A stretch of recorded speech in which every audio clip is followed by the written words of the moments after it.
नमस्कार दोस्तों, स्वागत है आपका। वेस्टर्न पॉलिटिकल थॉट में प्लेटो और एरिस्टोटल को करने के बाद हम आज निकोलो मैकियावेली को पढ़ेंगे। जैसा कि आपको पता है कि हम हर एक लेक्चर को लगभग 3 पार्ट्स में डिवाइड करते हैं। पहले पार्ट में हम इंट्रोडक्शन देखते हैं, या फिर यूँ कह लें कि हम लोग बैकग्राउंड के बारे में जानते हैं वो पार्टिकुलर थिंकर्स के।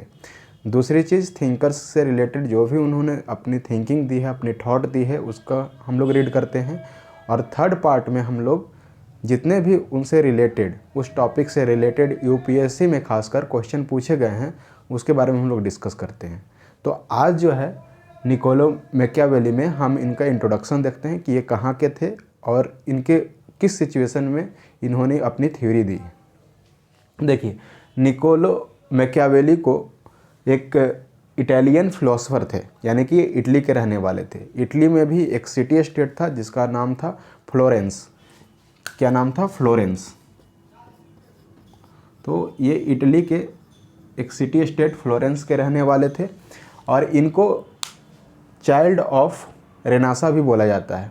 क्या बोला जाता है? Child of renaissance. आप देख लें कि इनका जो टाइम पीरियड है 1469 एडी टू लेकर 1527 एडी, ये जो टाइम पीरियड है, इस टाइम पीरियड में आप देख सकते हैं कि इटली में लेट 14th सेंचुरी में रेनेसा आ चुका था।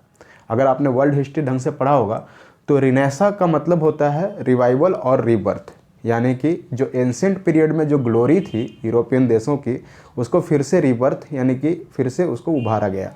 और रेनेसा पीरियड में एक समग्र आर्ट और कल्चर एंड साइंस जैसी सब्जेक्ट्स का निर्माण हुआ और उसका विस्तृत ज्ञान के रूप में वो सामने आया।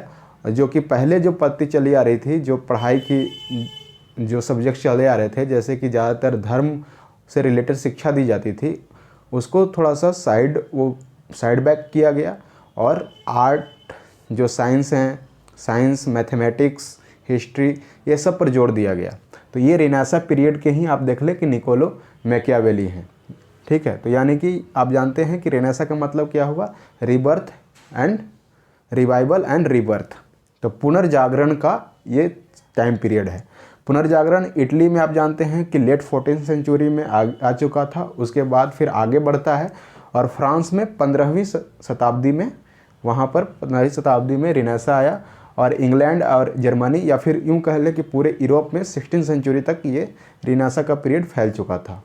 हम जब रेनेसा को देखते हैं तो ये एक ट्रांजिशन पीरियड की तरह काम करता है मिडिल एज से लेकर मॉडर्न एज के बीच में। यानी कि हम देखते हैं कि जो मिडिल एज, जहाँ पर यूरोपियन देशों में फ्यूडलिज्म था, फ्यूडलिज्म कहने का मतलब सामंतवाद, यानी कि वैसा व्यवस्था जहाँ पर कृषि मेन होता था और कृषि से जो रिलेटेड जो बड़े बड़े जिनके पास होल्डिंग होती थी ज़मीनों की, वो वहाँ के एक तरह से पूंजीपति होते थे और उनके कंट्रोल में होता था। लॉर्ड्स एंड सर्व्स का एक यहाँ पे व्यवस्था चलती थी। जो लोग खेतों में काम करते थे उनको सर्फ्स बोला जाता था, और जिनके पास ज़मीनों की होल्डिंग होती थी, बड़े बड़े ज़मीनों की, उनको लॉर्ड्स बोला जाता था।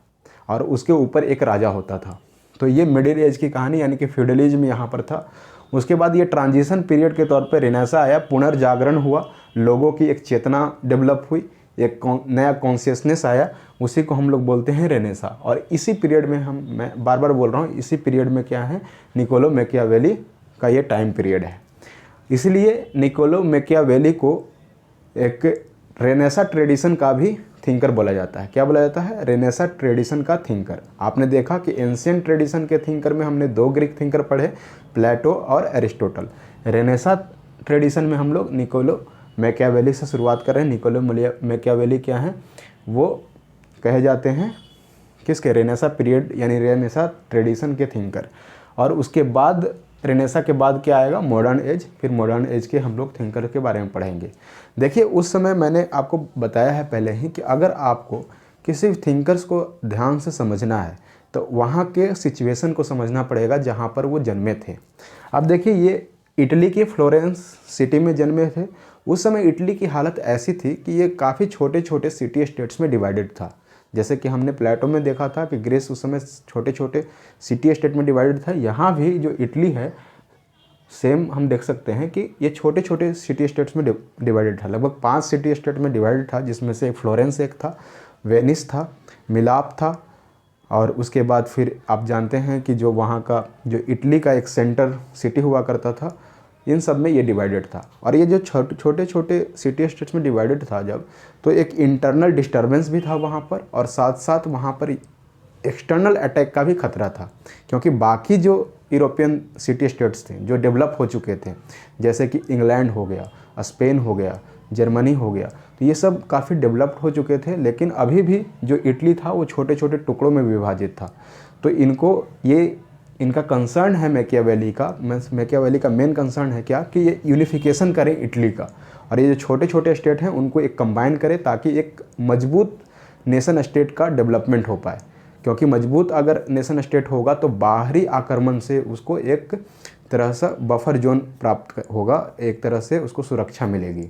तो इनका मेन कंसर्न क्या है कि ये छोटे छोटे जो सिटी स्टेट्स में डिवाइडेड है इटली को, इसको यूनिफाई किया जाए और इसको एक बड़े नेशन स्टेट के तौर पर इसको पिक्चर में लाया जाए, और एक्सटर्नल अटैक से इसको बचाया जाए, और एक मजबूत राष्ट्र के तौर पर इसको विश्व के सामने लाया जाए।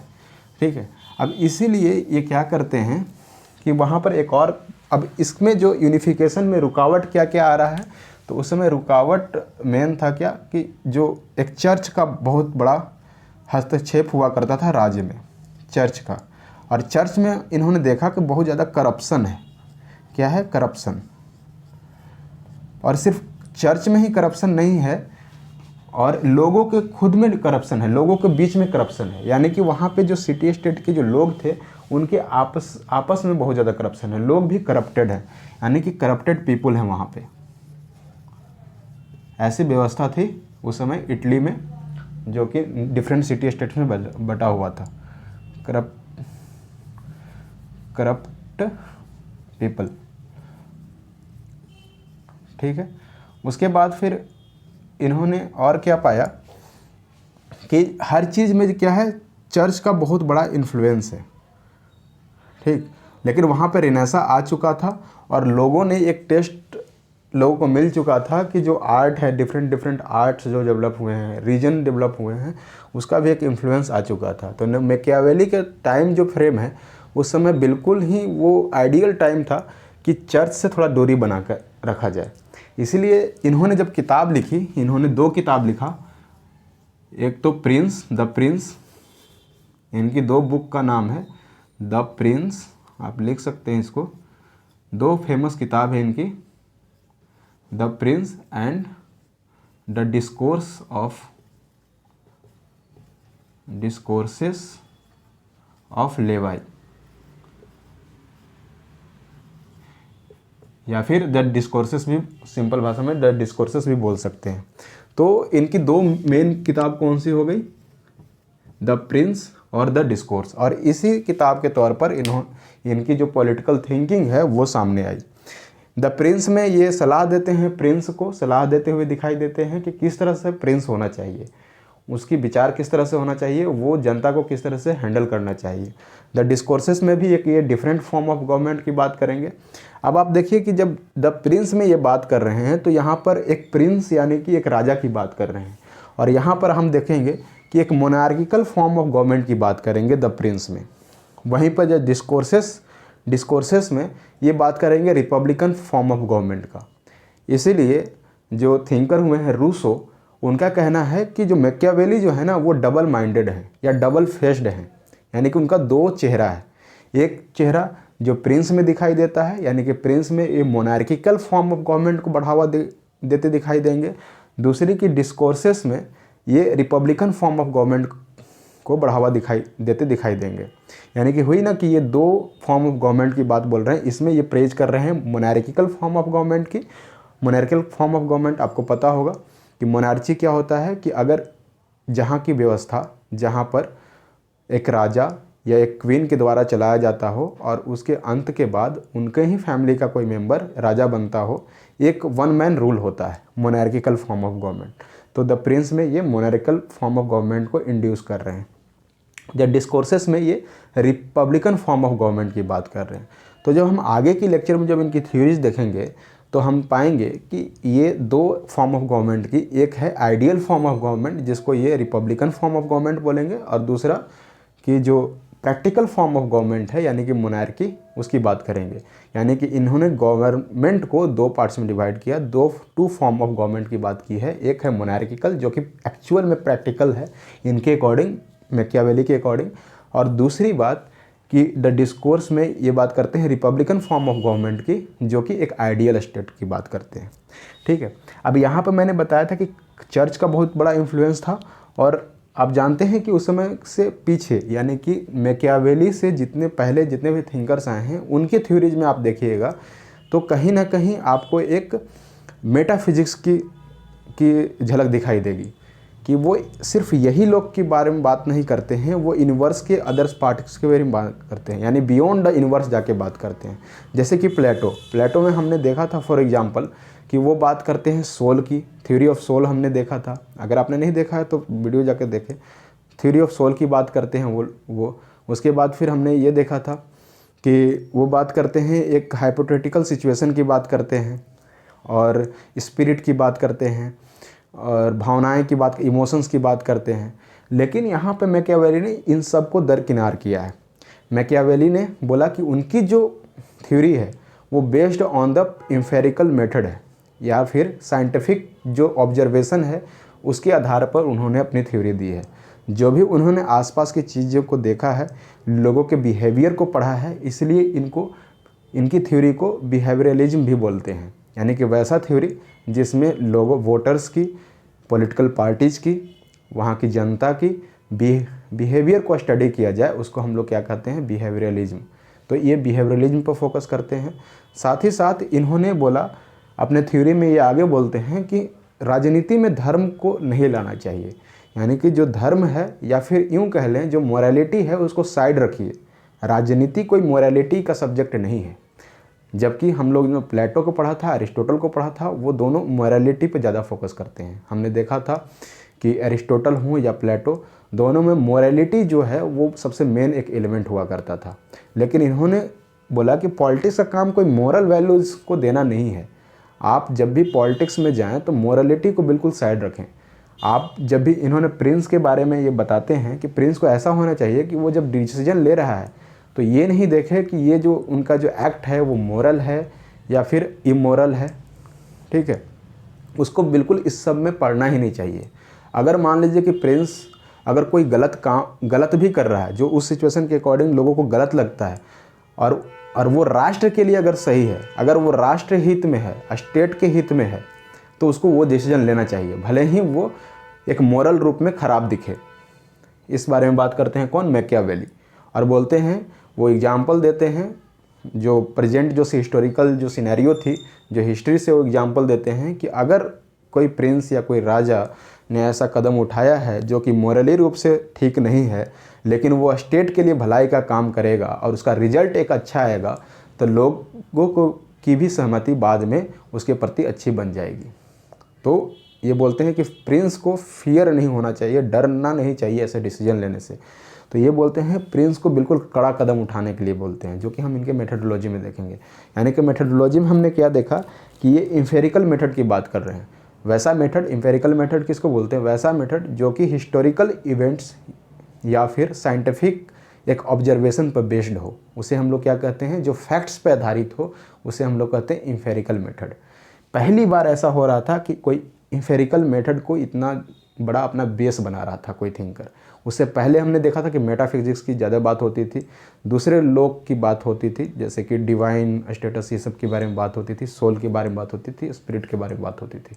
तो इन्होंने क्या किया, बिल्कुल, क्योंकि चर्च में क्या था, करप्शन था, तो इन्होंने क्या किया कि इस थ्योरी से को लाकर इन्होंने पॉलिटिक्स को चर्च से अलग कर दिया।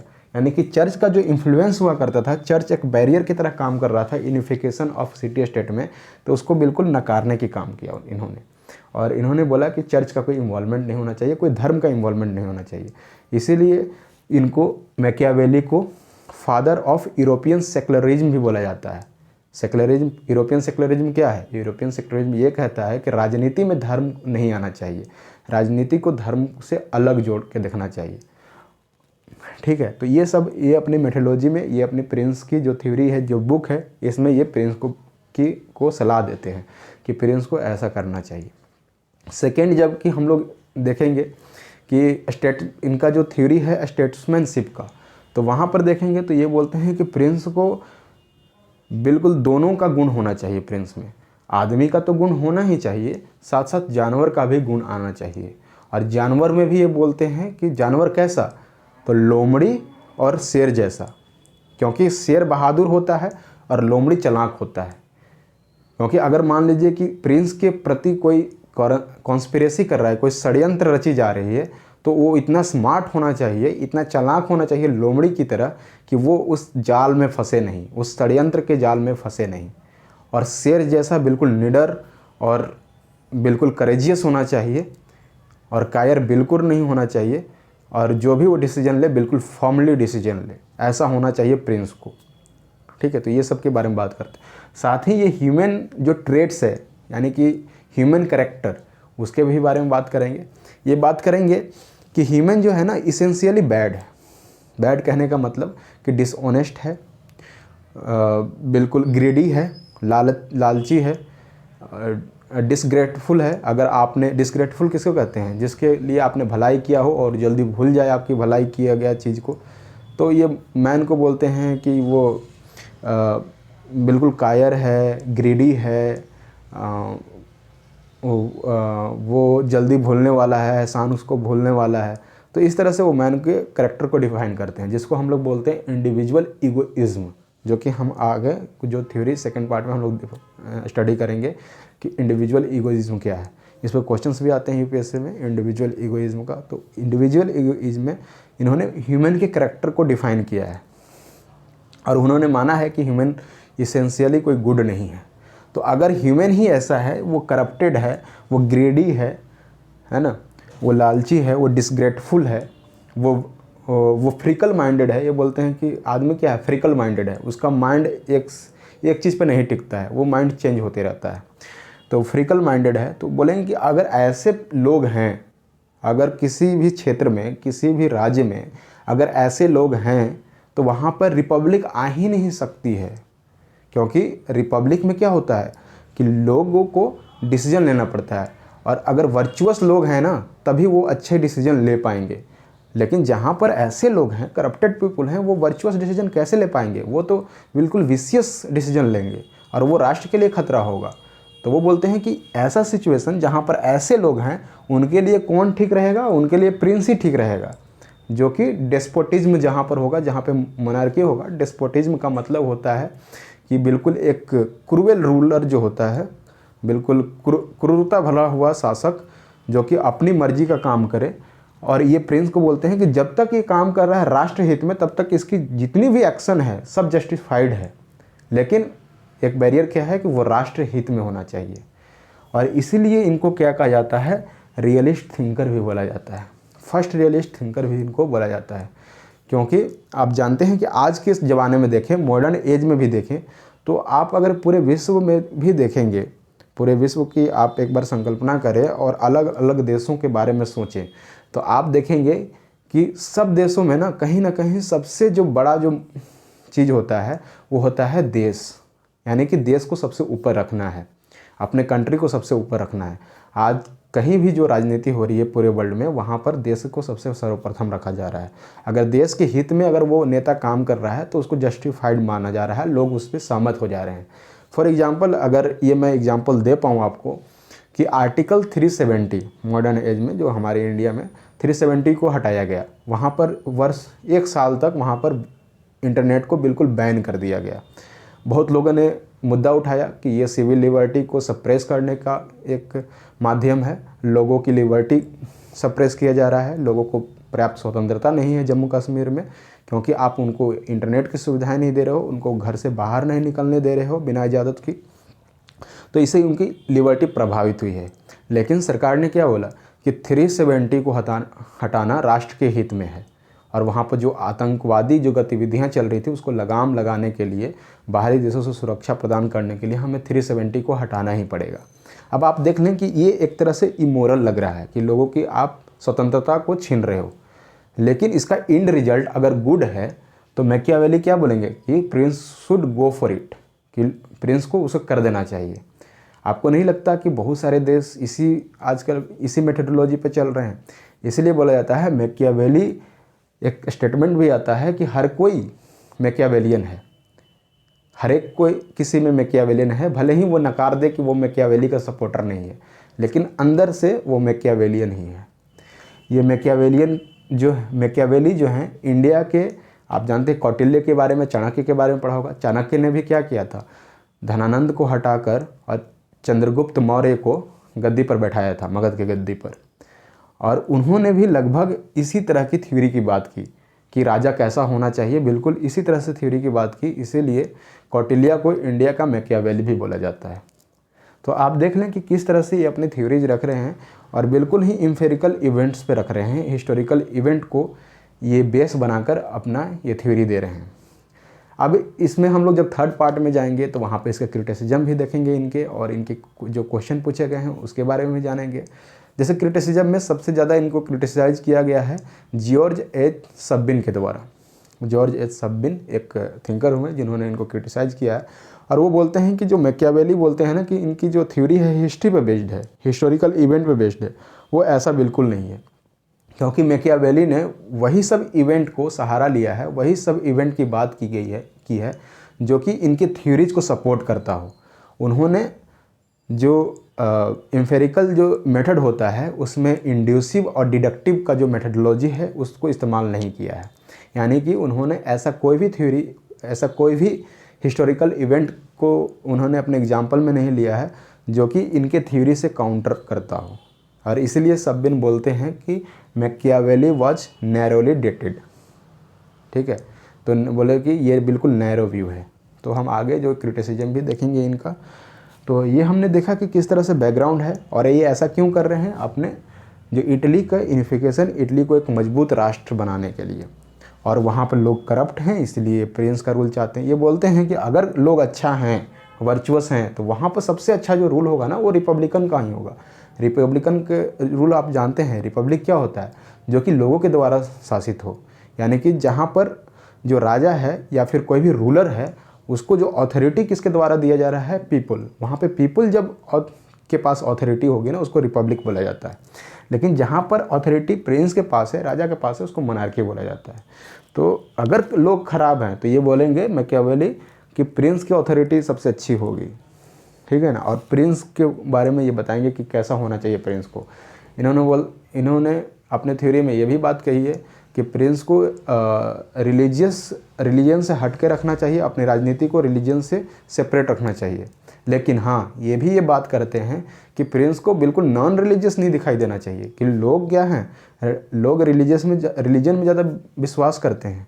तो प्रिंस भले ही अपने जो पर्सनल कंडक्ट है उसमें रिलीजियस ना हो, लेकिन दिखाई देना चाहिए कि वो रिलीजियस है। भले ही prince as a personal conduct moral conduct ना कर रहा हो, लेकिन लोगों को लगना चाहिए कि हाँ वो मोरली करेक्ट है। जैसे कि आप देखते हैं कि आज के रूलर जैसे मोदी जी ही हैं, तो आप देखते हैं कि कभी अभी आप अगर उनको देखेंगे तो ऐसा नहीं दिखाई देगा कि वो बिल्कुल नॉन रिलीजियस हैं या फिर मोरल वैल्यू को साइड कर रहे हों। लेकिन बहुत सारे ऐसे फॉर्म डिसीजन लिया है उन्होंने कि जहाँ पर आपको लगेगा कि ये ह्यूमन लिबर्टी को सप्रेस करने की बात की है, और एलिगेशन भी लगता है। तो इस तरह से लोगों को जो लार्जर मास है उसको दिखाई देना चाहिए कि नहीं, इन्होंने जो भी इन्होंने एक्शन लिया है वो राष्ट्र के लिए ठीक है। इसलिए आप देखते हैं ना कि मॉडर्न एज में जो हमारे इंडिया में भी आज बोला जाता है, हर एक चीज़ में जो भी एक्शन लिया जाता है गवर्नमेंट के द्वारा, वो बोला जाता है कि नेशनल इंटरेस्ट में है। ठीक है। तो इस तरह के थिंकर कौन है, मैकियावेली। बहुत ज़्यादा कंट्रोवर्शियल थिंकर भी है, कंट्रोवर्सी भी रहे हैं। तो ये हमारा एक ओवरव्यू मैंने दिया, और लगभग मतलब कि ओवरव्यू में सारी मैंने इनकी थ्योरी बताई ही दी कि कैसे कैसे थ्योरी है। अब हम इसे डिटेल में जब हम पढ़ेंगे नेक्स्ट क्लास में, ये आज का इंट्रोडक्शन हुआ, ओवरव्यू हुआ। नेक्स्ट जब हम लोग क्लास में आएंगे तो नेक्स्ट क्लास में इनकी जो मेथडोलॉजी है, कौन से मेथडोलॉजी इस्तेमाल किया, जो कि मैंने बोला बिहेवियरलिज्म और एम्पिरिकल मेथड का इस्तेमाल किया, उसको देखेंगे। दूसरा जो है कि इन्होंने जो सेपरेशन किया एथिक्स और पॉलिटिक्स का, ये दोनों को कैसे सेपरेट किया उसके बारे में देखेंगे। साथ साथ ये भी देखेंगे कि महात्मा गांधी जहाँ पर बोलते हैं कि purity of means and and दोनों की बात करते हैं महात्मा गांधी, वहीं पर ये बोलते हैं कि मीन्स ज़्यादा इंपॉर्टेंट नहीं रखता है, अगर रिजल्ट गुड है तो Prince would go for that. ठीक है, फिर नेक्स्ट हम बात करेंगे स्टेट्समैनशिप का, बात करेंगे या स्टेट क्राफ्ट के बारे में बात करेंगे, और फिर वहाँ पर हमारी ये इनकी थ्योरी वाला लेक्चर कंप्लीट हो जाएगा। और फिर जो थर्ड पार्ट होगा उसमें हम लोग जितने भी क्वेश्चंस आए हैं यूपीएससी के तौर पर पूछे गए हैं यूपीएससी में, उसको भी डिस्कस कर लेंगे। और एक और बात मैं आज अनाउंस करना चाहता हूँ, क्योंकि ये रियलिस्ट थिंकर हैं, इनको रियलिस्ट थिंकर माना जाता है। इसके बाद हम लोग को इंटरनेशनल जो थ्योरी है 2A का जो पेपर है उसको पढ़ना आसान हो जाता है, और उसको थोड़ा थोड़ा आपको समझ में आने लगेगा कि ये थ्योरीज कहाँ कहाँ से रिलेट कर रही हैं। तो मेरे दिमाग में ये है कि क्यों ना हम एक तरह से थिंकर करते जाएं और दूसरी तरफ हम इंटरनेशनल थ्योरीज के भी कुछ कुछ चीज़ें पढ़ते जाएं। तो हो सकता है कि हम आने वाले दिनों में साथ साथ 2A को भी जारी रखें, और 2A पेपर जो है उसको भी मैं एक एक करके उनकी थ्योरी भी बताते जाऊँ। तो ठीक है फ्रेंड्स, ये था आज का लेक्चर। अगले लेक्चर में फिर से हम मिलेंगे, तब तक के लिए प्लीज़ चैनल को सब्सक्राइब करें, लोगों को शेयर करें और कमेंट करें अपना valuable comment. Thank you friends.